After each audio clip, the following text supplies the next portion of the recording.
Baakiyalakshmi serial today episode என்ன மாதிரியான twist ஆக போகுதுன்னு பார்க்கலாம். பாக்கிய ஒரு பக்கம் பார்த்தீங்கன்னா ரொம்பவே டென்ஷன்ல இருக்காங்க. கோபி நேராக நம்ம ஈஸ்வரி கிட்ட பேசுறாங்க. அம்மா, வீட்டில் இருக்கவங்க எல்லாருமே இப்படி ஒரு முடிவு எடுத்திருக்காங்கன்னு நினைக்கும் போது எனக்கு ரொம்பவே கஷ்டமா இருக்கு, எனக்கு வருத்தமா இருக்குன்னு சொல்லிட்டு ஃபீல் பண்ணிட்டு இருக்காங்க. உடனே பார்த்தீங்கன்னா என்ன இது, எதுக்காக இப்படி சொல்லிட்டு இருக்கீங்க? எழில் இங்க பாருங்க, போக சொன்னா போக வேண்டியதானே, அதை விட்டு இங்க பஞ்சாயத்து வச்சுட்டு இருந்தா என்ன அர்த்தம் சொல்லிட்டு கேக்குறாங்க.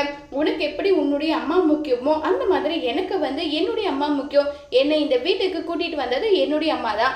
அப்ப அவங்க சொல்றதான் நான் கேட்பேன், நீ சொல்றதெல்லாம் என்னால கேட்க முடியாது. அதனால முடிஞ்சதை நீ பாத்துக்கோன்னு சொல்லிட்டு ரொம்பவே கோவப்பட்டு பேசுறாங்க. உங்களுக்கு உடம்பு முடியலன்றதுக்காக தான் பாட்டி இங்க கூட்டிட்டு வந்தாங்க. இப்பதான் நீங்க நல்லா இருக்கீங்களே, அப்புறம் என்ன, இங்க பாருங்க, நீங்க என்ன பண்ணுவீங்க ஏது பண்ணுவீங்கன்னு தெரியாது, நீங்க கிளம்பி ஆகணும்னு சொல்றாங்க. நீ சொன்னா என்ன, என் பையன் செல்லின்னு சொல்லட்டும்ன்றாங்க.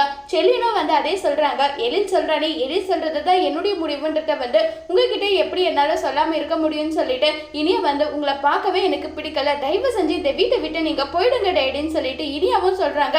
இது எல்லாம் கேட்டு ரொம்பவே மனசு உடைஞ்சு போயிடுறாங்க. என்னடா இது இப்படி பேசுறாங்கன்னு சொல்லிட்டு வருத்தப்பட்டு பாத்தீங்கன்னா இப்ப ரொம்பவே ஃபீல் பண்ணிட்டு இருக்காங்க. உடனே எழில் கிட்ட கேள்வி கேட்கிறாங்க. யாருடா நீ என்ன வீட்டை விட்டு போக சொல்றேன்னு சொல்லிட்டு சொன்னதும், ஹலோ எக்ஸ்கியூஸ் மீ, பணத்தை கை நீட்டி வாங்கியிருக்கீங்க, இந்த வீடு இப்ப எங்களுடைய வீடு, அதை முதல்ல மைண்ட்ல வச்சுக்கோங்க, சும்மா தேவையில்லாமல்லாம் பேசிட்டு பண்ணிட்டு இருக்க வேலையெல்லாம் வச்சுக்க கூடாதுன்னு சொல்லிட்டு ரொம்பவே கோவப்பட்டு பேசுறாங்க. இதை கேட்ட ராதிகா நேரா கோபி கிட்ட, நான் அப்பவே தான் உங்ககிட்ட சொன்னேன் கோபி, நீங்க என் பேச்சை கேட்டீங்களா? நீங்க பாட்டுக்கு கிளம்பி இந்த வீட்டுல உட்காந்துக்கிட்டீங்க. இப்ப இந்த அளவுக்கு அசிங்க அவமானம் தேவையா? சொல்லுங்க, நம்ம இங்க இருந்தே ஆகணுமா? சொல்லுங்க கோபின்றாங்க. என்னுடைய பொண்ணு என் இனியா என் செல்லம் என்ன வீட்டை விட்டு போன்னு சொல்லிட்டாலே ராதிகா, எனக்கு மனசுக்கே ரொம்ப கஷ்டமா இருக்குன்னு ரொம்ப வருத்தப்பட்டு இருக்காங்க.